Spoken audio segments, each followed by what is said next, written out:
Hey YouTube, John here again. Just a quick video on Fill Flash.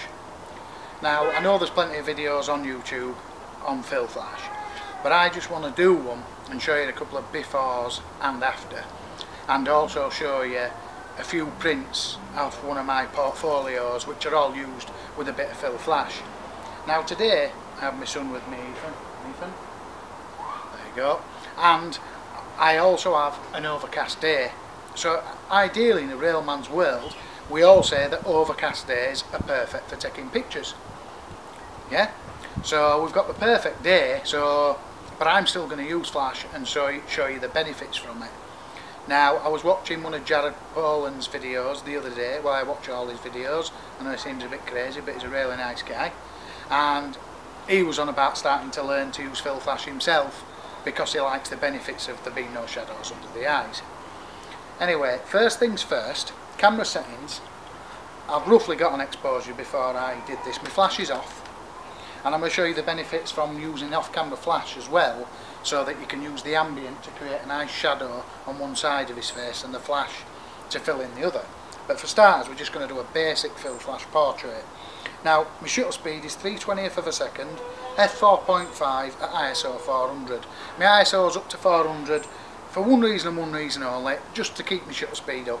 I could drop it down to 200 and use 1/60th, but for this video I want to keep the shutter speed fast to make sure I get a stable shot. So first things first, I'm actually going to stand in the way of the video camera, I think. But then, how far is that alright? Okay, so I'm going to take a shot, and obviously you'll see it on the PC. I've took that shot. I actually moved my focus point as well. I didn't use center and recompose. I thought I'd try one of Greg Gazzillo's ways, and I actually moved the focus point nearest to his eye, even though I am at an f4.5. I probably didn't need to, but I thought I'm going to give it a go for this video. I'll take another one just in case it doesn't picture that right. I can stand nice and still. Now I took two exposures there. Now it's slightly, the background, because the red background is quite a lot darker. It's quite a lot darker in the exposure, but that's fine. Can you stand still, please? Now what I'm going to do is, I can't obviously show you now, but on the PC I'll show you the picture. Now I'm going to turn on a bit of flash to fill in a bit of flash. I've already set the power, so it should be somewhere in here. Just turn that.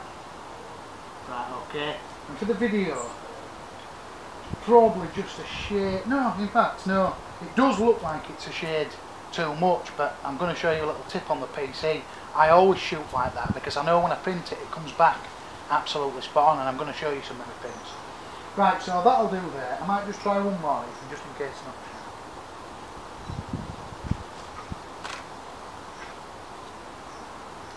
Okay. Yeah, I'll leave it up for that for the sake of the video. No, in fact, let me think, I might just turn it. Yeah, no, I'll get it. Let me just turn it down a little. Let's try that.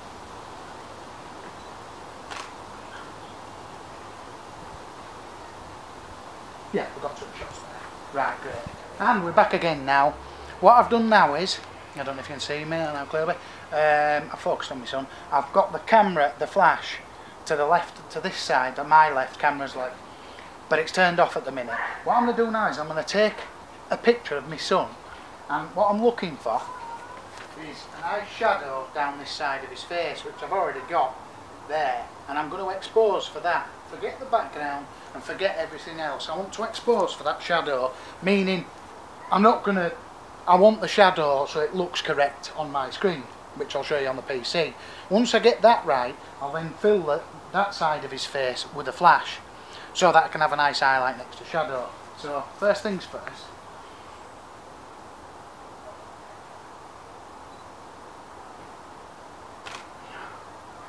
So I've taken an exposure, and I did it obviously before I turned the camera on, and his eyes are in shadows, but I've got the shadow that I want on the side of his face here. So now what I'm going to do is I'm going to turn the flash on. I've actually already set it up, so hopefully we should be somewhere near it. I'm going to take the same shot again now and fill in the left side of his face. So basically I've positioned the flash so that when it comes in here, it's going to spill onto this cheek as well, but basically it's going to be a loop lighting pattern. It won't get round to this side, so I'll still have the shadow, but hopefully it'll hit all here and it'll come round to this side of the cheek as well, which will give us a loop lighting pattern. Now I'm going to do it quite contrasty as well for the video so that you can really see it. What? I'm in the way. Well, it doesn't really matter.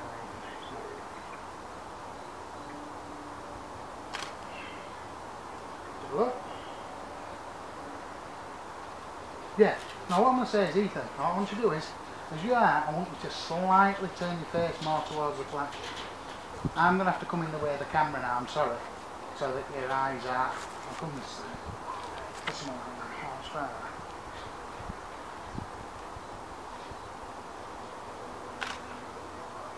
Now, if you're looking at the floor, please don't look at the floor, look at me at all times. Now, just try it. Yeah. And that's it. Basically, I've done that. Obviously, you're going to see on the PC first. Well, not first, but afterwards I'll have to go up on the PC and use ScreenFlow. And I'll show you the pictures and show you why having an off-camera flash helps you be able to create an highlight next to a shadow. Now, what you can do is another video, it's probably another video I'm going to do. If I wanted to, I could have exposed for the background. Now the background's quite dark, but I can fix that in post-production with a bit of fill light or a bit of dodging and burning on it. Obviously, because if you look at how white his face is, to how dark that red wall is in the shade there. But it was one of the best places. I'm just doing it in my garden, so I'm working with the light that I've got. Now, I could have exposed for, I could have used two flashes. I could have used another flash on this side to control the shadow, but I didn't. I exposed for the ambient to get this shadow on his face, and then the left side I filled in with flash afterwards. Anyway, I hope this tutorial helps. Upstairs to the PC, Johnny Boy at JJB Photography. Please leave a comment, please vote. Thank you very much. Hi YouTube, John again. I just thought I'd show you a couple of prints that I've had done in one of my portfolios. And as you can see, this picture here on the left hand side, as you can see this one here, this is fill flash. Now, I don't know how good it's going to be exposed on computer, but it should be sound. If you look at the eyes, we can see the colour of the eyes. Whereas beforehand, we're no fill flash. So that basically, I got an exposure that I was happy with. I don't remember what it is. I never remember my settings. If you're starting to remember your settings, there's something wrong with you. When you become good, you adjust, like, and you just shoot.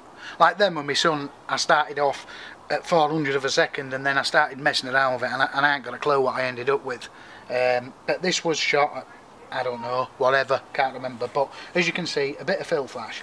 Now, when I look at that on the PC, if I look at the picture, it looks a shade too much fill flash, but as you can see on the print, I don't know about you guys, but that looks absolutely fantastic, you know. And if I hadn't turned the flash on, I would have had, like, not raccoon eyes, because it was a cloudy day like today, but it would have been dark and it wouldn't have had no punch to it, not nowhere near as much punch.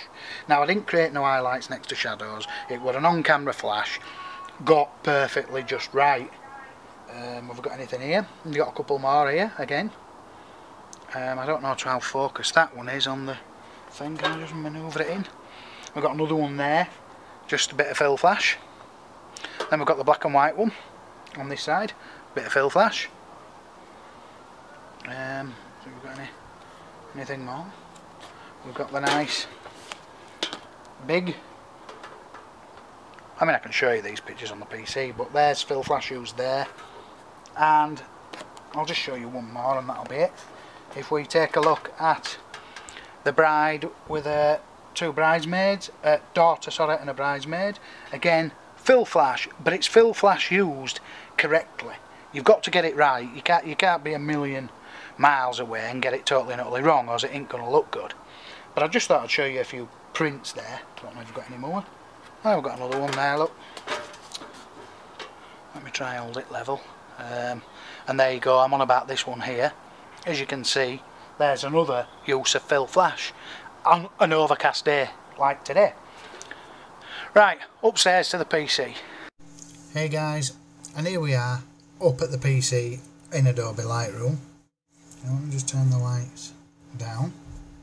So if we look at the first image what I've taken with no flash, as you can see what I meant. I mean, my son's very white anyway, but if you look at his eyes and the shadows around the eyes, even though the day was overcast. Now this was the shot that I taken. Obviously I had to move slightly with the flash on. So if I just press the C key, we should be able to compare them two. And as you can see, this one here, and then you've got the one with a bit of flash on, which in my eyes makes all the difference. Now obviously these are just rushed pictures, I'm not saying they're the best pictures in the world, but that's the correct use of fill flash, if you ask me. And obviously I'm going to show you some prints soon that I've done as well, so you can actually see the prints themselves. So if we just take that off and we go to the next image, which is the one where I used off camera, well this actually isn't off camera flash, but it will be in a minute. This is where I moved the flash off to his left, to this side here, and then I exposed for the shadow. Now looking at this shot, this is out of the camera exposing for the shadow. I should have maybe knocked the whole exposure down another half a stop. Now that's one of the things that by only looking at the camera screen that you struggle to get right, and as you can see I haven't really got it exactly as I would have liked it. I mean there is a shadow there, but I would have liked it like half a stop, if not a stop, but a good half a stop more stronger, the shadow on this side of the face. Now I can fix that in post-production, but that's why a lot of people like to shoot tethered when they're doing proper professional studio shots, because you can actually see it on a laptop. If I'd have had my laptop outside, I would have seen that I would have sped my shutter up a little bit more to make this shadow a little bit more stronger, but unfortunately I didn't, and I only took a few shots, but you can get me meaning, it's still there. So then if you go to the where I turned on the flash, you can see we've still got the in fact the shadow is more dominant there now I've brought the flash in. Now you can see, I'll just compare them both at the side of each other. You can see that we've got the flash here, we've got no flash here, we've exposed for the ambient, we've got slight shadows in the eyes, then we've brought in the flash which has lifted the eyes, and we've got the nice shadow. Like I said, ideally I would have liked to have had the shadow a little bit more harsh and probably the flash down a shade, but I did say to you for the video that I would make everything a lot more visible so that you can see it on YouTube, as it does degrade in quality. Like I say, this is nice, half a stop more on shadow, darker, and maybe a quarter of a stop to half a stop on shadow flash would have been absolutely perfect, but for the video I decided to make everything a bit more intense apart from the shadow, but I wished I had done.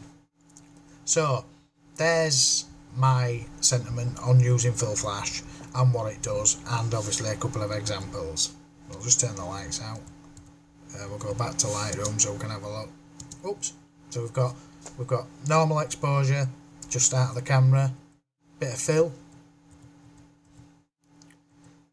exposing for the shadow on this side, then turning on the flash with off camera flash, not on camera, like that's just on camera, straight on camera, and then we get a nice little bit of, and again if I'd used an umbrella that shadow would have been a lot softer, but I didn't want it to be soft. Now you can fix this shadow in Lightroom. If you go use the adjustment brush and just paint over it, you can darken it up a bit. So that's a little tip. If you don't get the shadow as intense as you want it, you can go into Lightroom or Photoshop and darken it down, as long as it's there, which is there. As you can see, there's definitely a shadow there on the cheek, but not quite as intense as I liked. Anyway, thanks for watching. I may do another part when I've got a bit more time, but unfortunately that was just rushed, and I hope that helps people out. Cheers.